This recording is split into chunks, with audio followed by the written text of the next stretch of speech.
কে কার খবর নেয়? স্বার্থপর এই দুনিয়ায় কেউ কারো খবর নেয় না দোস্ত। এই স্বার্থপর দুনিয়ায় কেউ খবর নেয় না।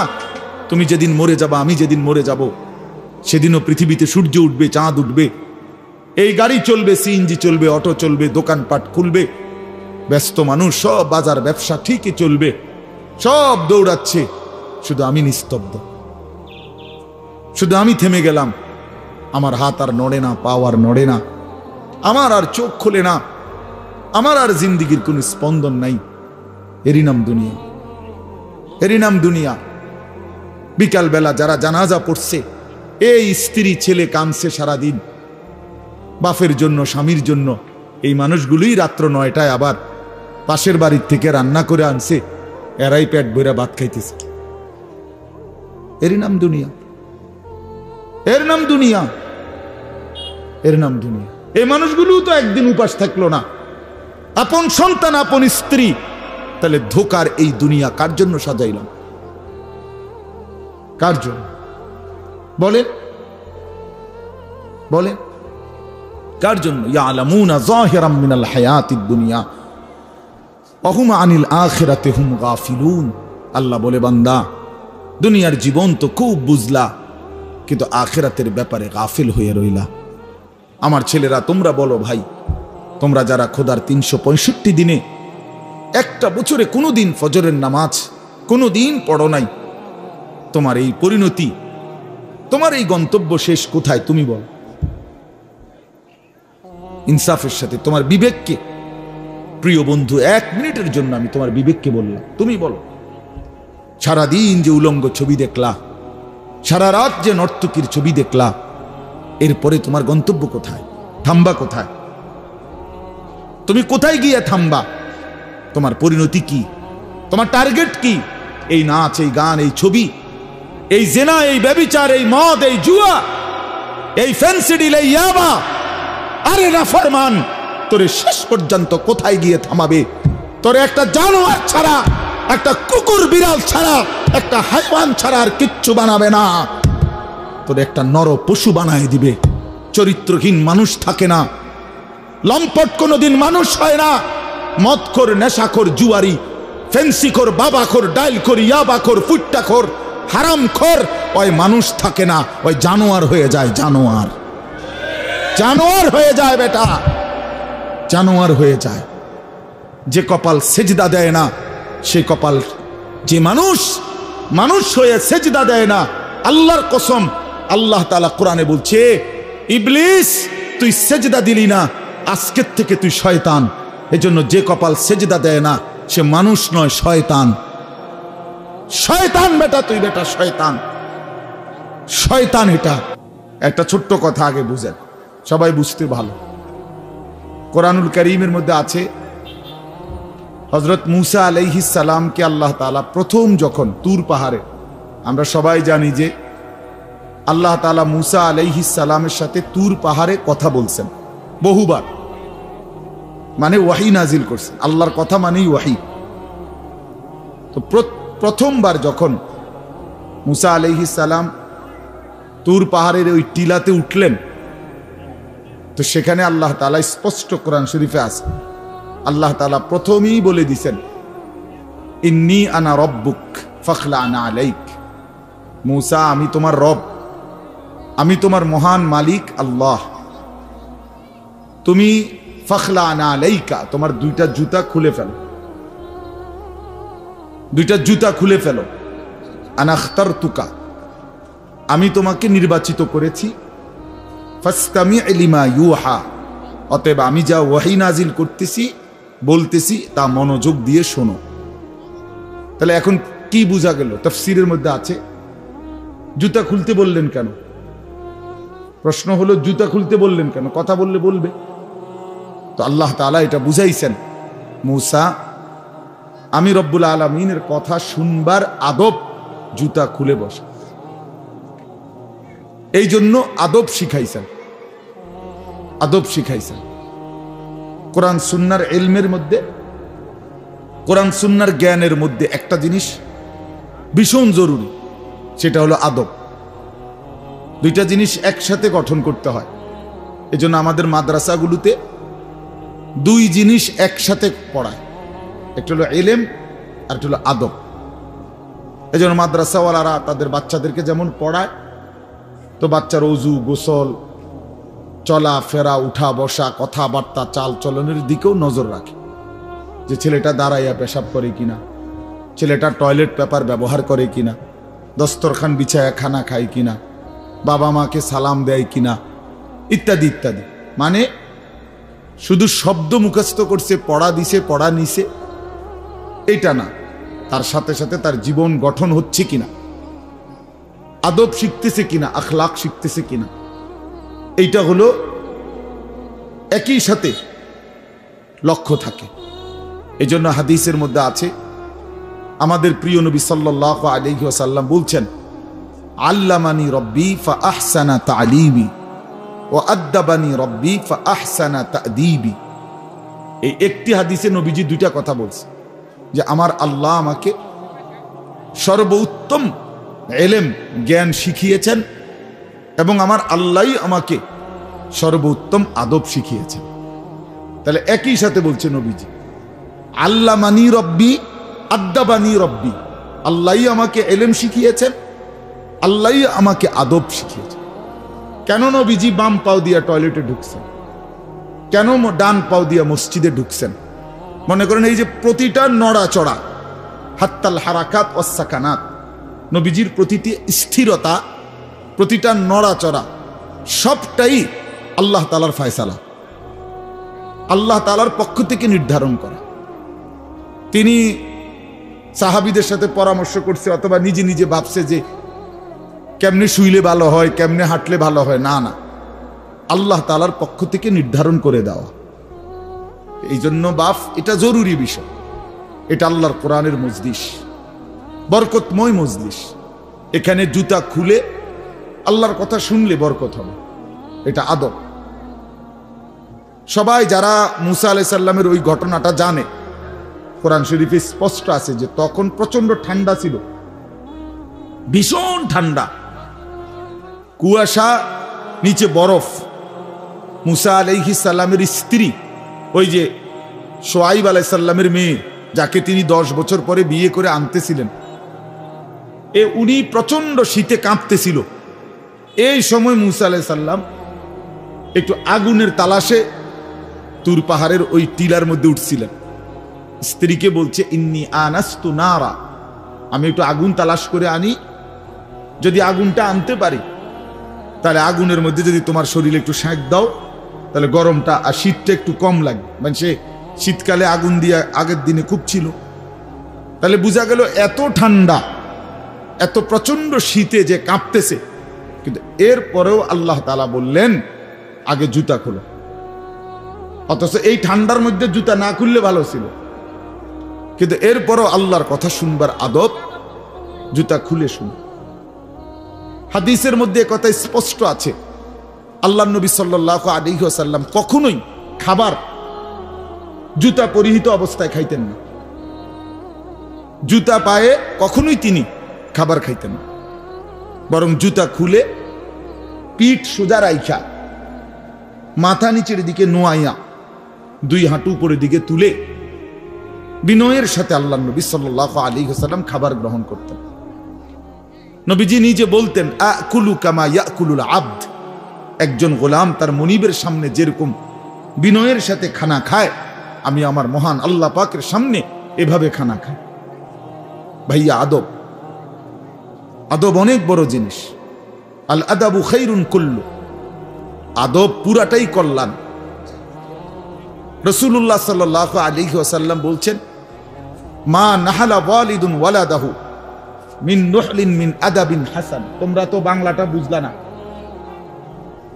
জুতা যেহেতু খুলবা না ভাই, তো বাইরে চলে যাও।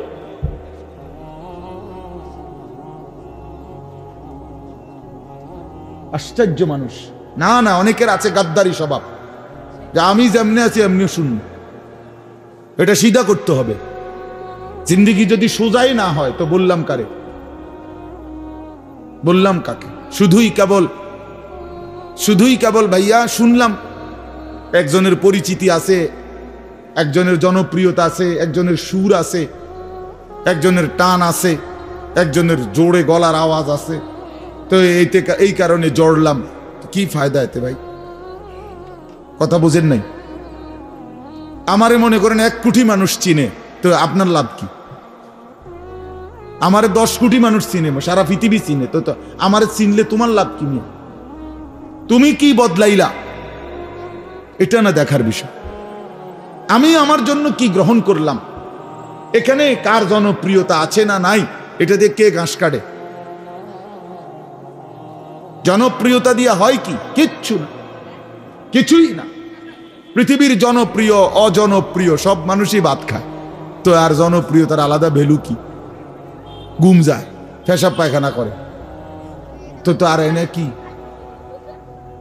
আহামরি কি? এটা কিচ্ছু না, এটা ধোঁকা ছাড়া আর কিচ্ছু না, ধোঁকা। এজন্য ভাই আমি আবারও অনুরোধ করছি, তোমরা কষ্ট পাইও না, প্যান্ডেলের ভিতরে দাঁড়াইও না। আমি অনুরোধ করলাম কমপক্ষে প্যান্ডেলের ভিতরে ভাই মাহফিলের যেই যুব সমাজরা আয়োজন করছো ভাই, তোমাদের কাছে অনুরোধ আমার, তোমরা কয়েকজন কমপক্ষে স্বেচ্ছাসেবকের দায়িত্ব পালন করো। যারাই দাঁড়িয়ে আছে তাদেরকে বসতে বলো। এটা ভালো, আজকের জন্য না, সব সময়ের জন্য। হাদিসের মধ্যে আছে হযরত জিবরাইল আলাইহিস সালাম নবীজি সাল্লাল্লাহু আলাইহি সাল্লামের কাছে, শুনতেছেন আপনারা? নবীজির কাছে যখন হযরত জিবরাইল মানুষের আকৃতিতে আসতেন, জিবরাইল আলাইহিস সালাম কখনো কখনো তার মূল আকৃতিতে অদৃশ্যভাবে ওহী নাজিল করতেন, কোরআন। আবার কখনো কখনো মানুষের সুরত ধরেও নবীজির সামনে আসতেন। হাদিসে কথা স্পষ্ট আছে যে যখনই জিবরাইল মানুষের আকৃতিতে নবীজির কাছে আসতেন, তো নবীজির সামনে এসে আদবের সাথে বসতেন। কিভাবে বসতেন? হাদিসের এই শব্দটা পর্যন্ত আছে, ফাসনাদা রুকবাতাইহি ইলা রুকবাতাইহি। মনে করেন নবীজি এদিকে ফিরা, তো জিবরাইল ওইদিকে মুখোমুখি মুখোমুখি বসতেন, এভাবে যে উভয়ের হাঁটু বরাবর, বুক বরাবর, চোখ বরাবর, এইভাবে মনোযোগ দিয়ে জিবরাইল আলাইহিস সালাম নবী সাল্লাল্লাহু আলাইহি সাল্লামের সামনে বসতেন। এরপরে তিনি বিভিন্ন বিষয় বলতেন, শুনতেন, নবীজির সাথে কথা বলতেন। তাইলে আদব এটা। আল্লাহর কোরআনের সামনে, রাসূলুল্লাহ সাল্লাল্লাহু আলাইহি সাল্লামের হাদিসের সামনে সর্বোচ্চ আদবের সাথে বসতে হয়, সর্বোচ্চ। এটা বসা, এটাই নিয়ম। হাদিসের মধ্যে আছে, আরো শুনাই আমি, হাদিসের মধ্যে আছে, হাদিসে কুদসি, কোন নেককার বান্দারা যখন আল্লাহর জিকির, আল্লাহর তেলাওয়াত, আল্লাহর কথা শুনবার জন্য, বসবার জন্য, বলার জন্য বসে, তো এই পুরা মজমা যখন শেষ হয়, তো আল্লাহ ফেরেশতাদেরকে জিজ্ঞেস করে যে আমার এই বান্দাদেরকে কি পুরস্কার দেওয়া যায়? তো তারা বলে, মহান আল্লাহ, আপনার ইচ্ছা। তো আল্লাহ তাআলা বলেন, শুনো, আমার এই প্রিয় বান্দাদের মজলিস যারা বসলো, আমি তাদের সকলকে মাফ করে দিলাম। তো ফেরেশতারা বলে, আল্লাহ, এখানে এমন লোকও আছে যে এমনি আসছিল, দ্বীনি উদ্দেশ্যে আসে নাই, আপনার কথা শুনতে আসে নাই, এমনি বইছিল আর কি। ইন্নামা জা আলি হাজাতিন, ব্যক্তিগত কোনো উদ্দেশ্যে আসছে, তাকেও মাফ করে দিবেন। তখন আল্লাহ তাআলা বলেন হাদিসে কুদসি, হুমুল কওমু লা ইয়াশকা বিহিম জালিসুহুম, এই শব্দটা বুঝাইতে চাই। আল্লাহ তাআলা তখন বলেন আমার প্রিয় বান্দাদের মজলিস, তো এজন্য হুমুল কওমু লা ইয়াশকা বিহিম জালিসুহুম, এমন কওম, যে কওম, আল্লাহ বলে আমার নেক বান্দাদের মজলিস এমন মজলিস যেখানে যেই বসছে আমি আল্লাহ কাউকে বঞ্চিত করি না, কাউকেই বঞ্চিত করব না, বরং ফেরেশতারা শোনো, আমি সকলকেই মাফ করে দিলাম। তাহলে এইখানে কথাটা কি? যে জালিসুহুম, আমার নেক বান্দাদের সাথে যারা বসছে আমি সকলকে মাফ করে দিলাম। তাহলে বোঝা গেল বসার গুরুত্বটা আলাদা। এই এতগুলো কথা বলার পরে আর আমার পক্ষে আর কিছু বলার নাই এই বিষয়ে। কোরআন সুন্নাহর আলোকে বললাম। এরপরে কোনো বদনসিব যদি নাই বসে, আর কি করার আছে? তার কি মাথার বাড়ি দেওয়া যাবে? কথা বুঝছেন না? কাজেই এরপরে কোনো দুর্ভাগা না বসলে ঠিক আছে। ইসরাফিলের ফু যেদিন দিবে সেদিনও বহু মানুষ গাফেল থাকবে, হাদিসে আছে। ইসরাফিলের ফু হবে, পৃথিবীতে ভূমিকম্প শুরু হবে, জমিন কাঁপতে শুরু করবে, আসমান ভাঙতে শুরু করবে, তখনও গাফলতের মধ্যে বহু মানুষ থাকবে। এই অবস্থাতেই মৃত্যু হবে, এই অবস্থাতেই হাসর হবে। কাজেই গাফেল থাকবেই, গাফেল থাকবেই। এই জন্য আল্লাহ তাআলা আমাদের প্রত্যেককে আল্লাহর কথা, কোরআন সুন্নাহর কথা মনোযোগ দিয়ে আন্তরিকতা নিয়ে শুনবার তৌফিক দান করে। এবার আর একটা কথা, ছোট্ট কথা, সেটা হলো ভাই, মেহেরবানি করে প্রত্যেকে এই যাদের হাতে মোবাইল, এই হাতে ধরা এই মোবাইলগুলো নামায় ফেলে। আল্লাহর ওয়াস্তে আমার এই কথাটা রাখো, ভালো হবে, আমি তোমাদের কল্যাণের জন্য বললাম। আল্লাহর ওয়াস্তে এই হাতের মোবাইলটা অল্প একটু সময়ের জন্য আমি অনুরোধ করলাম, এটা নামাইয়া এটা বন্ধ করে দাও। এমনি শোনো, চেহারার দিকে তাকাইয়া শুনলে দোস্ত ভালো হবে, মনোযোগ বাড়বে, দিলে কথা জমে। শুধু মোবাইলটা ধরে রাখলে একটা বড় সমস্যা হলো নিজের অন্তরের মধ্যে জেহানে থাকে এটা যে আমার মোবাইলে উঠতেছে কিনা, সেই জন্য সারাক্ষণ নজর এটার দিকে থাকে। আর একটা মনোবিজ্ঞানীদের একটা কথা হলো, মানুষের অন্তর একসাথে দুই জিনিস ভাবতে পারে না। এটা একটা কি পরীক্ষিত কথা, দিলে একই মুহূর্তে দুই জিনিস ভাবে না, এটা রাইখে তোমার আরেকটা বাধ্য হইবে। তাহলে এখন যেহেতু তোমার ফিকিরে মনোযোগ মোবাইলটাতে উঠতেছে কিনা ঠিক মতো, তাহলে আর নিজের জন্য কিছু গ্রহণ হবে না। মোবাইলে উঠছে ঠিক আছে, সুন্দর, আওয়াজও ক্লিয়ার হয়েছে, পুরা বয়ানটাও উঠছে, তো এরম তো ওয়াজ লাখ লাখ আছে মোবাইল। নিজের জন্য কি হলো? আমার দিলের জন্য আমি কি নিলাম? আমার নিজের জন্য আমি কি নিলাম? এই জন্য দোস্ত, এটা জরুরি বিষয়, এটা গুরুত্বপূর্ণ বিষয় যে নিজের জন্য গ্রহণ করা। তু আগার মেরা নিহি বনতা না বন, আপনা তো বন। ভারতীয় উপমহাদেশের একজন বিখ্যাত বুজুর্গ বলছেন, সৈয়দ আবুল হাসান আলী নদভী রহমতুল্লাহ আলাই, হে যুবক, যদি তুমি মানুষের কল্যাণ, সমাজের কল্যাণ, কারো কোনো উপকার যদি করতে নাও পারো, আপনা তো বন, নিজের ভালোটুকু তো করো, নিজের কল্যাণটা তো কমপক্ষে ভাবো, নিজেরে কমপক্ষে সুন্দর বানাও। আমি কে? আমি কোত্থেকে আসলাম? আমারে কে বানাইলো? আমি কোত্থেকে আসলাম? কেন বানাইলেন? আমি ফিরে যাব কোথায়? প্রতিনিয়ত দোস্ত, বন্ধু আমার, বাপ আমার, যে মানুষগুলো কবরে চলে যায়, তাদেরকে কে নিয়ে যাচ্ছে? কেউ তো নিজের থেকে মরতে চায় না, আত্মীয় স্বজনও তো কারো মৃত্যু চায় না, কিন্তু একজন অদৃশ্য মালিক নিয়ে যাচ্ছে। কেন নিয়ে যায়? কেন নিয়ে যাচ্ছেন? কোথায় নিয়ে যাচ্ছে? এজন্য প্রিয় বন্ধু, বাপ, এটা আমাদের ভাবা উচিত, এতটুকু যে আমি নিজের কমপক্ষে ভাবি, আপনা তো বান। কোরআনুল কারীমে আল্লাহ বলছে, ইয়া আইয়ুহাল্লাযীনা আমানু আলাইকুম আনফুসাকুম, হে ঈমানদারগণ, মুমিনগণ, তোমরা নিজেকে নিয়ে নিজেকে সাজাও, গড়ো। আলাইকুম আনফুসাকুম, নিজেকে মজবুত করে ধরো, নিজের ভালোটুকু করো, নিজের সৌন্দর্যটুকু বুঝো। কোরআনুল কারীমে আল্লাহ বলছে, ভাইয়া, ওয়ালা তুলকু বিআইদিকুম ইলা তাহলুকা, হে আমার বান্দা, নিজেকে নিজে ধ্বংস করে দিও না, নিজেকে নিজে বরবাদ করে দিও না। একটা মোটর সাইকেল, অনেক ছেলে পেলে, আমি প্রায় সময় বলি, আমার এতটা মায়া লাগে যে হায়, নিজে একটা মোটর সাইকেল এইভাবে চালায়, মনে হয় একটা কুত্তাও এভাবে দৌড়ায় না, এত দ্রুত গতি। আহা সন্তান, অ্যাক্সিডেন্ট করলে তো তোমারই পাওটা ভাঙ্গা যাবে, অ্যাক্সিডেন্ট করলে তোমার মাথাটা ফাইটা যাবে, অ্যাক্সিডেন্ট করলে তুমি তো রক্তাক্ত হয়ে যাবে। এতটুকু ভালো যদি না বুঝে এই পাগল, এই মাতাল, কি পরিমাণ মাতাল, এ কি পরিমাণ মাতাল! খুব জোরে চালাইলে মানুষে দেখবো, মানুষে দেখতে দেখতে তো তুমি গেছোই গা, তো কি দেখতো মানুষে? এটা দেখবো কি? তা তুমি দেখবার আগে তো তুমিই তো দৌড় দিছো কুত্তার মতো, তো তোমার কি তা চাইতো মানুষ? কি দেখবো এটা? এটা দেখার কি আছে এটাতে?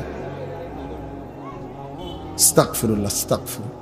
এরকম অসংখ্য বিষয় আছে যে তুমি যদি মনে করো দিবানিশি চরিত্রহীনতার মধ্যে ডুবে গেলা, উলঙ্গ ছবি, নর্তকীর নাচ, জেনা, ব্যভিচারের দৃশ্য দেখলা, সারা রাত সারা দিন মোবাইলে, প্রিয় বন্ধু আমার, ভাই আমার, তুমি একবার ইনসাফের সাথে ভাবো যে এরপরে এর পরিণতিতে তোমার হালাত কি হবে। তোমার শরীর, তোমার যৌবন, তোমার যৌন শক্তি, তোমার যৌবনের সক্ষমতা, এটা যখন প্রয়োজনের মুহূর্তে হারায় যাবে, তুমি যখন ফকির হইবা, তুমি যখন ফকির হয়ে যাইবা, একদিন শরীরের সক্ষমতার অভাবে যখন ধুকে ধুকে কাঁদবা, দুনিয়া তো বেইজ্জতি, আখেরা তো বেইজ্জতি, তো কি হবে সেদিন? কে তোমার খবর নিবে? কে কার খবর নেয়? স্বার্থপর এই দুনিয়ায় কেউ কারো খবর নেয় না দোস্ত। এই স্বার্থপর দুনিয়ায় কেউ খবর নেয় না। তুমি যেদিন মরে যাবা, আমি যেদিন মরে যাব, সেদিনও পৃথিবীতে সূর্য উঠবে, চাঁদ উঠবে, এই গাড়ি চলবে, সিএনজি চলবে, অটো চলবে, দোকানপাট খুলবে, ব্যস্ত মানুষ সব বাজার ব্যবসা ঠিকই চলবে, সব দৌড়াচ্ছে, শুধু আমি নিস্তব্ধ, শুধু আমি থেমে গেলাম। আমার হাত আর নড়ে না, পা আর নড়ে না, আমার আর চোখ খোলে না, আমার আর জিন্দিগির কোনো স্পন্দন নাই। এরই নাম দুনিয়া, এরই নাম দুনিয়া। বিকালবেলা যারা জানাজা পড়ছে, এই স্ত্রী ছেলে কাঁদছে সারাদিন বাপের জন্য, স্বামীর জন্য, এই মানুষগুলোই রাত্র 9টায় আবার পাশের বাড়ির থেকে রান্না করে আনছে, এরাই পেট ভরে ভাত খাইতেছে।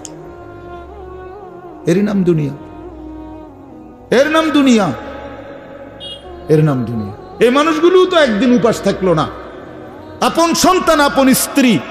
তাহলে ধোকার এই দুনিয়া কার জন্য সাজাইলাম?